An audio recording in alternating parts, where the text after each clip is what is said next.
Ayon po sa DepEd, Department of Education Bayan, diskresyon na ng mga school superintendents, pati na mga principal, yung pong pagsususpinde ng klase. Depende yan sa tindi ng init sa kanilang lugar.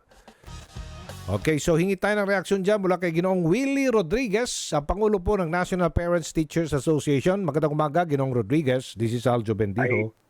Isa pong napakamaganda at mainit na umaga po, Sir Andrew, no? Salamat po sa pag-imbita po. Ano pong reaksyon nyo dyan dito po sa modality ng pagtuturo sa ating mga estudyante ngayon? Meron po tayong pinaigsing klase na dahil sa matinding init ng panahon. Pabor ba kayo dyan? Yeah, opo, no? Pabor na pabor po Okay. tayo dyan kasi nga po ang ating PTA, ang ating mga magulang, sa patuloy na koordinasyon sa ating mga DepEd, no, office sa frontline, ay isa po dyan sa mga magagandang suggestion at pinaprioritize po kasi natin dito ano, yung health and safety ng ating mga mag-aaral. Ano po?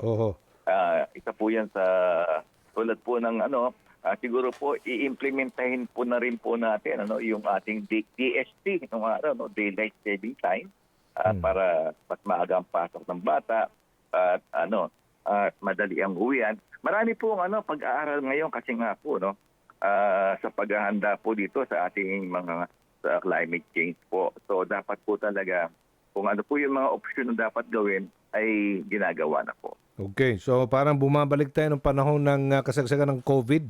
Parang nagko-conduct tayo ng online teaching. Wala nang face-to-face class muna masyado. Kasi itong buwan ng Marso, Abril at Mayo, typically, ito yung pinakamainit eh. At saka yung pinaka-dry na season sa Pilipinas. At pinatindi pa ng El Nino. O kaya, hindi katulad dati, dito, Sir Willie, nung panahon natin, pag summer, wala pasok, may estudyante. Kaya, among kaya dito, minumungkayan nyo ba, ibalik na lang talaga sa dati? Yung school year, na pag summer wala pasok, wala nang pasok, bakasyon. Yes po, no. Sa pagbalangkas po namin kasi pa nga po ang National PTA kasama na po sa Congress at saka sa Senate sa ating Committee on Education, hindi lang po pang-eskwela ang PTA kasama na po sa paggawa ng batas. Doon po sa Congress po, napag-usapan na rin po yan, even though kasama po natin ang DOST, at saka itong pag-asa, ang problema po talaga dapat pong paghandaan yung ating climate change. So noon po ating noong araw po kapag kasama talaga pong bakasyon. Yun po ang pagbabalik po natin kasi po niyan is yung sa 2027. Hindi po kasi pwedeng biglain kasi nga po yung iba po yung ating nasa private school wala mag-iipon pa po ng pera.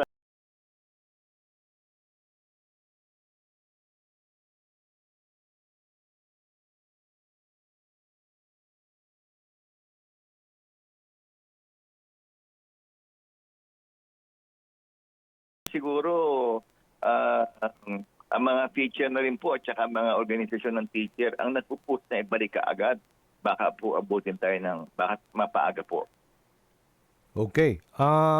Ganon din, no? Hindi ba maapektuhan yung pag-aaral ng mga bata dito sa pabago-bagong mode ng classes? Yes po, marami pong epekto diyan, Opo. lalo na po ngayon, 'di ba?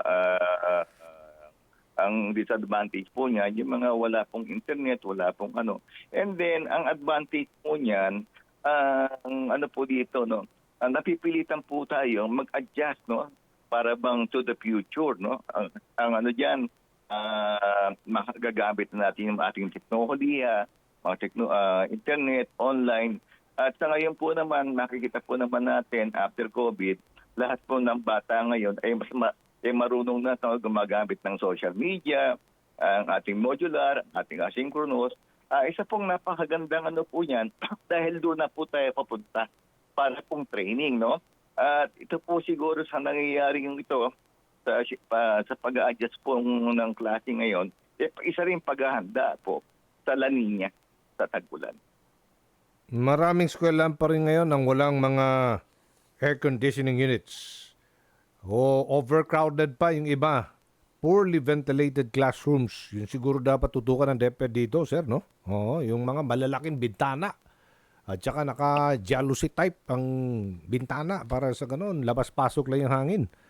Oo. May electric fan Ayun pa po. gumagana. Ganun. O yun po, no, ang ano po diyan, ang kainaman po dito ngayon, no, ang aming komunikasyon sa DepEd po, no, Oh. very concerned po yung ating mga PTA, kasama yung ating mga principal. Madali po yung komunikasyon ano, sa central office, sa ating regional, at saka sa ating mga division. Ano po. Madali po nababalangkas yan. Ang talaga pong kulang sa DepEd po natin ay yung budget. Ano po? Budget. Tulad po sa kakulangan ng school. Ang ano po dyan kasi, no, marami po talaga, almost nasa 49 o 90,000 rooms po ang kulang. Pero po, ang nangyayari po dyan, lagi po nagre-request ang DepEd sa Congress na dagdagan ng budget para po gawin yung ating mga kakulangan. Ang nangyayari lang po talaga, kulang po yung budget ng DepEd. Okay. Ang DepEd po ngayon talaga is full blast na po, no? Lalo po sa ating bagong administrasyon. Ano po? At ang ano po dito, madali pong mabalangkas at salamat po sa ating mga social media tulad po ng inyong programa na talaga pong nalalaman ng tao, no?